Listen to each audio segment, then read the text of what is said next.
ഇപ്പോൾ മന്ത്രി വീണ ജോർജ് മാധ്യമങ്ങളെ കാണുകയാണ്. അതിലേക്ക് MRI സ്കാനിംഗ് മെഷീൻ്റെ UPS റൂമിലാണ്, അവിടെ നിന്നാണ് പുക പടർന്നത്.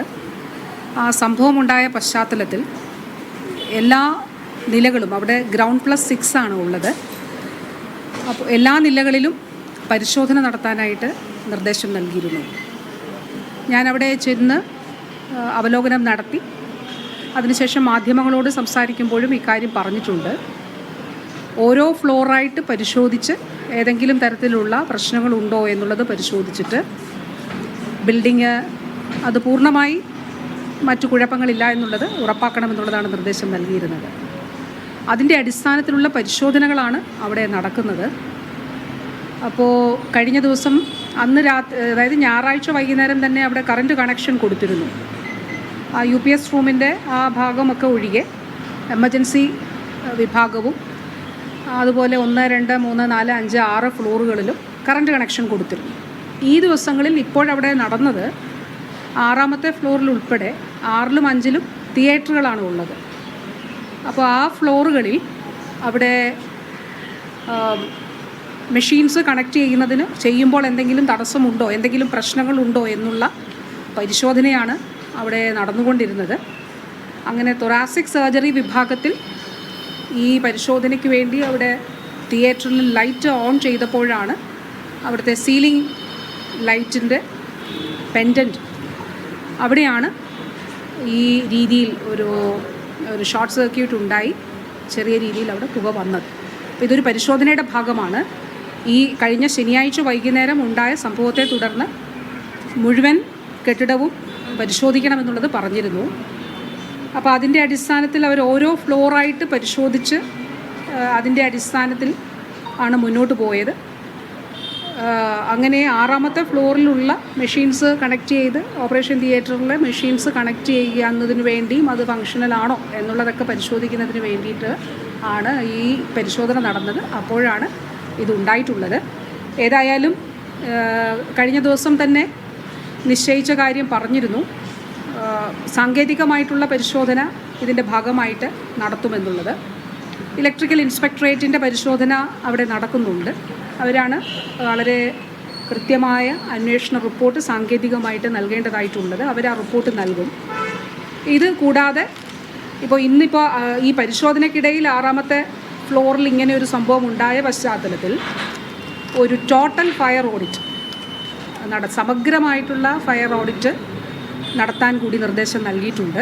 ആ സമഗ്രമായിട്ടുള്ള ഫയർ ഓഡിറ്റിൽ ഇലക്ട്രിക്കൽ ഇൻസ്പെക്ടർ ഉണ്ടാകും, അതുകൂടാതെ ഫയർ സേഫ്റ്റിയിലെ ഉദ്യോഗസ്ഥരുണ്ടാകും, LSDDയുടെ എൻജിനീയർ ഉണ്ടാകും, അതുപോലെ അനുബന്ധമായിട്ടുള്ള സാങ്കേതിക വിഭാഗങ്ങളിലെ എല്ലാം പോലീസ് ഡിപ്പാർട്ട്മെൻറ്റൊക്കെ ഉൾപ്പെടെ എല്ലാ അനുബന്ധ ഡിപ്പാർട്ട്മെൻറ്റുകളിലെ എല്ലാം, ഇപ്പോൾ ഡിസാസ്റ്റർ മാനേജ്മെൻറ്റിലെ ഒരാളുണ്ടാകും.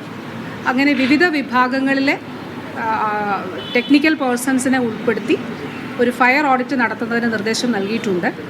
അത് സബ് കളക്ടറായിരിക്കും ഫയർ ഓഡിറ്റിൻ്റെ സമിതി അത് ചെയർ ചെയ്യുക. അത് ഈ പരിശോധനയ്ക്കിടെ വീണ്ടും ഇങ്ങനെ ഒരു സംഭവം ഉണ്ടായതിനെ തുടർന്നതിൻ്റെ പശ്ചാത്തലത്തിൽ കൂടിയാണ് ഒരു ടോട്ടൽ ഫയർ ഓഡിറ്റ് നടത്തുന്നതിന് നിർദ്ദേശം നൽകിയിട്ടുള്ളത്.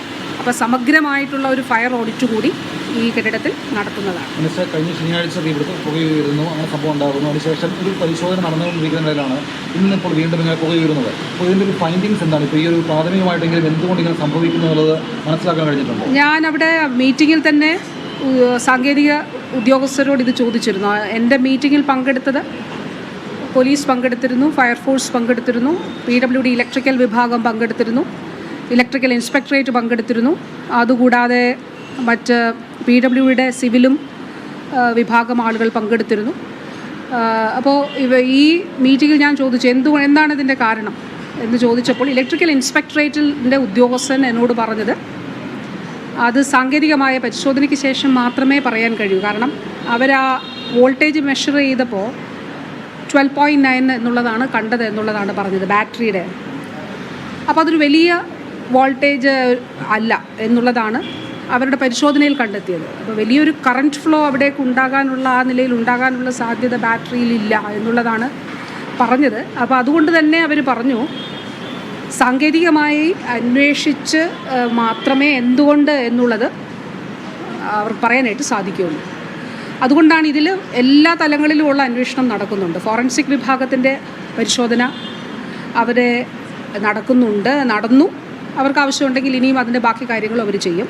അതിനനുസരിച്ചിട്ട് പോലീസിൻ്റെ അന്വേഷണത്തിൻ്റെ ഭാഗമായി കാര്യങ്ങൾ പരിശോധിക്കപ്പെടും. അതുകൂടാതെ CCTV ദൃശ്യങ്ങൾ ഉൾപ്പെടെ പരിശോധിക്കണമെന്നുള്ളത് പറയുകയുണ്ടായി. പിന്നെ ഈ ശനിയാഴ്ച തീപിടുത്തം ഉണ്ടായത് ഞാൻ പറഞ്ഞല്ലോ, ഫിലിപ്സിൻ്റെ MRI മെഷീനാണ് അവിടെ ഉള്ളത്. അവരുടെ തന്നെ UPS ആണ്. അത് മറ്റൊരു കാര്യത്തിനും മറ്റൊരു ലൈനിലേക്കോ അങ്ങനെ കണക്ട് ചെയ്യുന്നതല്ല, മറ്റൊരു സംവിധാനത്തിനും നമ്മൾ ഉപയോഗിക്കുന്നതല്ല. അത് ഡെഡിക്കേറ്റഡ് ടു MRI ആണ്. അപ്പോൾ ഫിലിപ്സ് അവരോടും നമ്മളൊരു റിപ്പോർട്ട് തേടിയിരുന്നു. അവരുടെ ഏജൻസിയാണ്, അവർ പറഞ്ഞ ഏജൻസി ആണ് അതിൻ്റെ മെയിൻ്റനൻസ് ഉൾപ്പെടെ നടത്തുന്നത്. അപ്പോൾ അവരോടും റിപ്പോർട്ട് തേടിയിരുന്നു. അപ്പോൾ എല്ലാ വശങ്ങളും പരിശോധിച്ച് മാത്രമേ എന്തുകൊണ്ടെന്നുള്ളത് നമുക്ക് കണ്ടെത്താനായിട്ട് സാധിക്കുകയുള്ളൂ. അപ്പോൾ നമുക്ക് ഇവിടുത്തെ സൂപ്പർ സ്പെഷ്യാലിറ്റികളെല്ലാം തന്നെ ഈ ബ്ലോക്കിലേക്ക് നമ്മൾ ഷിഫ്റ്റ് ചെയ്തിരുന്നു. അപ്പോൾ ഈ ഓപ്പറേഷൻ തിയേറ്ററുകൾ ഫങ്ഷണൽ ആക്കണം നമുക്ക്. അപ്പോൾ ആ ഓപ്പറേഷൻ തിയേറ്ററുകൾ ഫങ്ഷണൽ ആക്കുന്നതിന് വേണ്ടിയിട്ടുള്ള പരിശോധനയാണ് അവിടെ നടന്നത്. ആ പരിശോധനകളുടെ ഭാഗമായിട്ടാണ് ഈ സീലിങ്ങിലെ ലൈറ്റിൻ്റെ ഭാഗമായിട്ടുള്ള അവിടെ ഈ രീതിയിലൊരു പ്രശ്നമുണ്ടായത്. അതിൻ്റെ അടിസ്ഥാനത്തിലാണ് അല്ലെങ്കിൽ തന്നെ അവിടെ സാങ്കേതിക പരിശോധന നടത്തുന്നുണ്ട്. പക്ഷേ ഒരു കംപ്ലീറ്റ് ഫയർ ഓഡിറ്റ് കൂടി അവിടെ നടത്തുന്നതിന് വേണ്ടിയിട്ടാണ് തീരുമാനം. ഇലക്ട്രിക് ഇൻസ്പെക്ടറേറ്റ്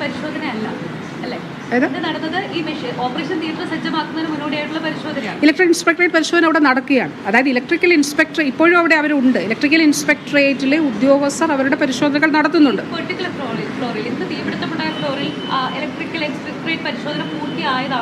അവിടെ ഇലക്ട്രിക്കൽ വിഭാഗം ഈ മറ്റ് ഫ്ലോറുകളിൽ കറണ്ട് കണക്ഷൻ കൊടുത്തതിന് ശേഷം, കറണ്ട് കണക്ഷൻ ഇന്നലെയുടെ തലേന്ന് കൊടുത്താണല്ലോ, ഞായറാഴ്ച വൈകുന്നേരം കൊടുത്തിരുന്നു. അപ്പോൾ അന്ന് തന്നെ, അതായത് PWD ഇലക്ട്രിക്കൽ വിഭാഗം അന്ന്, അതാണ് ഞായറാഴ്ചയല്ല ശനിയാഴ്ച വൈകുന്നേരം തന്നെയാണ് കറണ്ട് കണക്ഷൻ കൊടുത്തത്. അതായത് അന്ന് വൈകുന്നേരം ഉച്ച മുതൽ വൈകുന്നേരം വരെയുള്ള സമയത്ത് അവർ ഫ്ലോറുകളെല്ലാം പരിശോധിച്ച് പരിശോധനകൾ നടത്തിയതിന് ശേഷമാണ് കറണ്ട് കണക്ഷൻ അവർ കൊടുത്തിട്ടുള്ളത്.